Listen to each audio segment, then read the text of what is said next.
So this you have to see. This is just bizarre. Donald Trump's former chief of staff, Mark Meadows, a horrible person with no morals whatsoever, one of the biggest liars and signal boosters of lies during Trump's administration. Mark Meadows went on Newsmax's show Cortez and Pellegrino over the weekend and said that Donald Trump he said President Donald Trump is meeting with cabinet members to talk about moving forward in a real way. What? So, in other words, former President Donald Trump is meeting with people because he has no cabinet to talk about something that we don't really fully understand. I mean, what does it even mean, meeting with cabinet members? Check out this absolute and utter insanity. We've been here actually working on what comes next, not only in 2024, but how we win back the House in 2022 and some of these state houses like Virginia. So it's been a very productive couple of days. I'm still here at Bedminster, as you know, but wanted to join you to talk about really a president that is fully engaged, highly focused, and remaining on task. Chief, do you want to break any news from your meetings with President Trump? Well, we met with some of our cabinet members tonight. We actually had a follow-up member meeting with some of our cabinet members. And as we were looking at that, we're looking at what does come next. I'm not authorized to speak on behalf of the president. Okay. But I can tell you this, Steve. We wouldn't be meeting tonight if we weren't making plans to move forward in a real way and with President Trump at the head of that ticket. I like it. Well, hey, you can't blame me for fishing a little bit there, right? What is he talking about? Moving forward in a real way with President Trump and his cabinet? Like it's the language implies that Meadows is alluding to some kind of shadow presidency, a parallel presidency to Joe Biden, or that Donald Trump is actually still the president. That's what the language implies. It's possible that Meadows is just using weird language, and he just means the former president is talking with potential cabinet members about a future run for the presidency or something like that. Like maybe that would be a more sane thing to be saying. Or maybe Mark Meadows is referring to this absurd idea of a reinstatement that's been floating that's supposed to happen in August. By the way, it's August. Do we know what day it's supposed to happen? Or maybe now it's September, which of course it's not happening in August. It's not happening in September. If Trump were more organized, if you heard something like this from Mark Meadows, you might think, whoa, this is almost starting to sound kind of like pre-Civil War type rhetoric. Like he's talking about some kind of takeover of some kind. I don't know that Trump is actually that organized. The Daily Beast's Molly Jong Fast had a hilarious tweet about this. Aside from like the absurdity of a cabinet member for a guy who's not even president, Molly tweeted, quote, Trump didn't president when he was president. The idea that somehow he'd do it now is kind of mind boggling, which is pretty on the nose. Like this guy didn't work for the last 8 months of his presidency. Now we're supposed to believe he's holding meetings and actually doing work. It makes absolutely no sense. But understand that we see this, you and I mean, listen, not you if you're one of my trolls, but you and I, the figurative you and I, we see this and we laugh and we say, this is so bonkers. But there are, millions, there are tens of millions of people who see this and believe it 100%. It's some variation of Trump is still somehow wielding power. The military is under Trump's control. A reinstatement is possible. The election results will be overturned. Like not everybody believes all of those things, but you've got tens of millions of people in this country who believe some of that. Now, in any case, whatever kind of moving forward Mark Meadows is talking about, hopefully this time law enforcement, as well as intelligence agencies and the military are ready if moving forward is going to look anything like it looked on January 6th. That's the concern from the standpoint of public safety.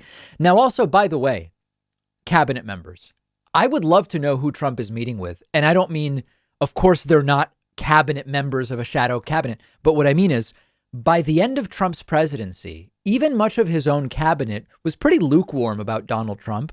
The ones that didn't leave, people like Rex Tillerson and others who left early Of course, they now are disgusted with Trump. Maybe they were all along. They don't deserve praise for that. It's just, hey, you shouldn't have gone along with it to begin with. Eventually, they figured that out.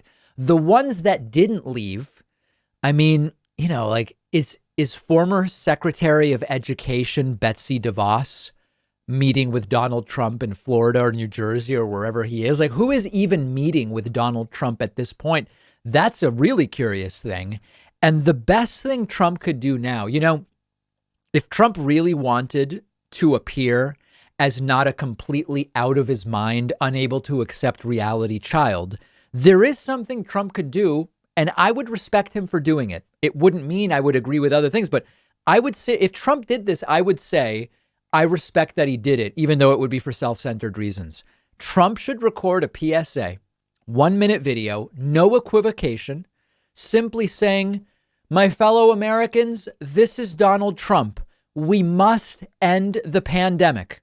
I got vaccinated in January. The vaccine is safe. It was developed during my administration. It was approved by my FDA. And it is time for you to do your patriotic duty for the MAGA movement. Get vaccinated today. We have all the vaccines we want. I need you to do me a favor, though. Remember that language? Go and get yourself vaccinated. It would be 1 minute. It would be super simple. It's the best thing Trump could do for the country. And you know what? In all seriousness, it's undeniable that part of the reason that more people haven't gotten vaccinated is because they see Joe Biden as the guy administering the rollout of the vaccines. And they are Trump people, and they believe all sorts of horrible things about Joe Biden. Okay?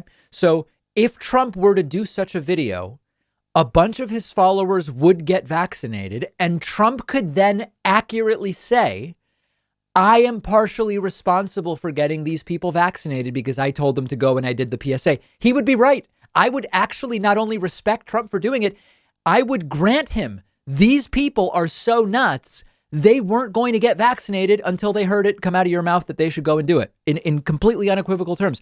He could actually take credit for something he is deserving of credit for. Normally, Trump shifts blame away for things he is responsible for that he doesn't want credit for and takes credit for things that have nothing to do with him. Trump could do a 1-minute PSA. It would lead to millions of vaccinations.